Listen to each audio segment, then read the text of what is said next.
the conservative play calling was something that surprised me a little bit, especially late in the game when they're down. Instead of sort of going for the jugular and trying to get back in this thing and take the lead, they were very conservative. Is that normal for this offensive staff to do something like that, or is that surprising you? Well, it's all new, Pete. It's new to us. Yeah. I mean, it's all new staff. 3 games in, it seems to be the norm. Yeah, and like Fool said, I think Josh Gaddis at one point just lost faith in the receivers.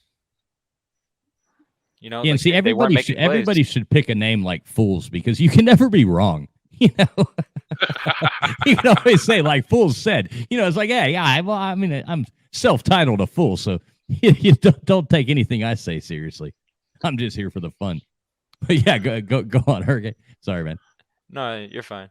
No, just that. Yeah, I think Gaddis lost faith in the receivers, and like I said, there were some questionable plays, like design quarterback runs for a guy like Tyler Van Dyke, who isn't the most mobile guy in the world. He can pick up 5 or 6 yards, like we saw in a few plays, but he's not going to go for 10, 15, 20, make a few guys miss.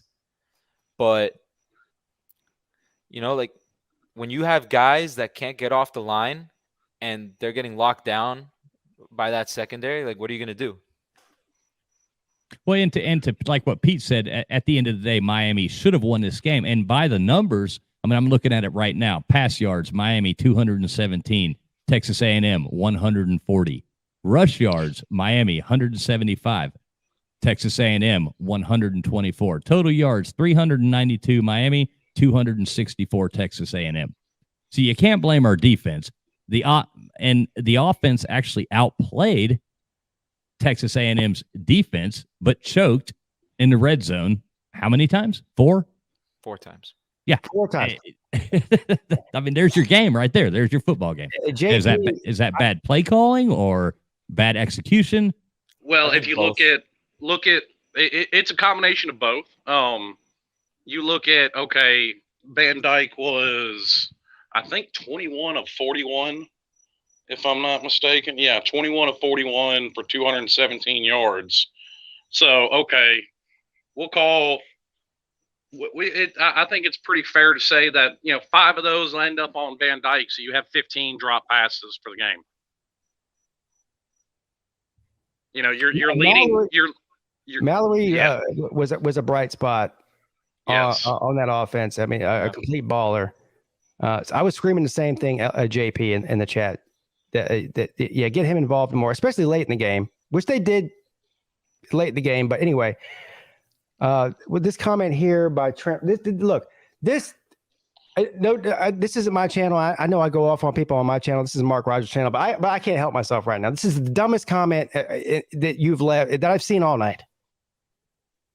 I honestly believe he's still hiding plays for down the road.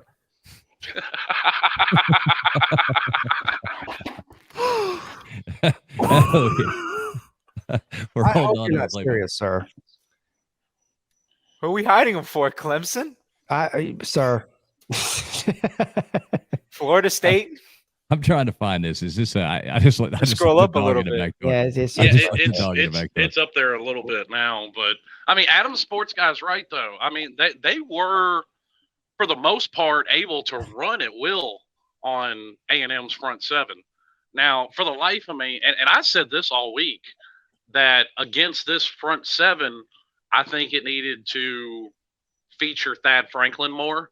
Because I thought Thad Franklin was a little more well built to go against A&M's front seven. And did he even make it in the game? I mean, I'd have to go back and look. But it seemed to be all Knighton and Parrish. And yes, they're great. I'm not knocking them at all as running backs. They can make people miss. They've got great speed.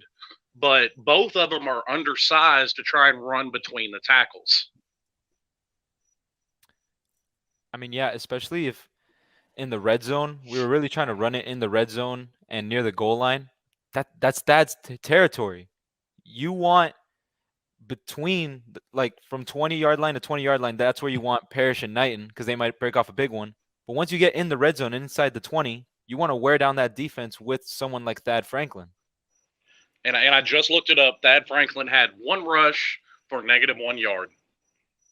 To me, that is shout out here to error. Shout out to Philip Metzger. I'm taking Miami to beat Duke 30-0 with 10 field goals. That's a great comment, sir. Very great. Not. Well, and this is something that I said all off season too. This defense and the Clemson defense are going to be the two best that we see all year. No, you're not. They just gave up 47 to Louisiana Tech. They're terrible. Clemson's defense is the biggest disappointment in all of college football. Wait. I wasn't paying attention to Clemson. Are you serious? They gave 47 points to Louisiana Tech? They did. Jesus Christ. Yeah, they won. But, yeah, they did. No, they gave up 20 They put up points. more than 47 points? No, they gave up 20 points. No, what was the final score of that game? Because I heard 47. Yeah, they won 47. They won by what was it? Clemson won that game 47-20. Yeah. Okay. The spread was 35, and that of course they didn't cover that. But even so, that's embarrassing. For a top, as far as the roster is concerned for Clemson, they should be top 3 every week. They gave up 10 points to Georgia Tech, which, I mean, you saw what happened to Georgia Tech today, right? I feel so bad for Sea-Dog.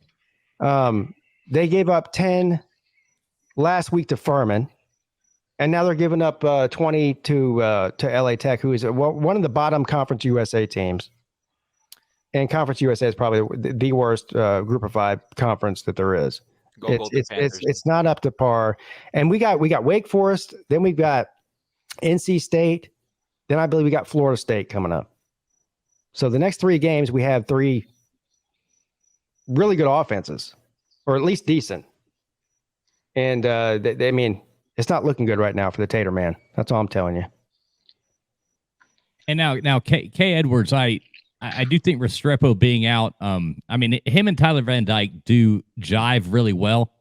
But if we're having to deal with, like, if Restrepo being out is a make or break for our team, then I mean, that's obvious, huge problems. We got to have more than one receiver anyway, and he is not our most talented receiver to start with. Maybe he does consistently catch it better than a lot of these people. So I don't even know at this point. I got to go back. I'm not going to go back and rewatch that game. I really should, but I don't think I have it in me to have to drink 7 Red Bulls. And I'm going to go back and rewatch it because that's not the only concern that I have. I mean, you don't have Frank Ladson with a catch. Did he even make it in the game? Why? Frank Ladson's been consistent hands, and as far as I know, is still healthy. I saw him on the game. I saw him in the game on a missed block on a screenplay. I forgot who caught it, but yeah, he was in the game at one point.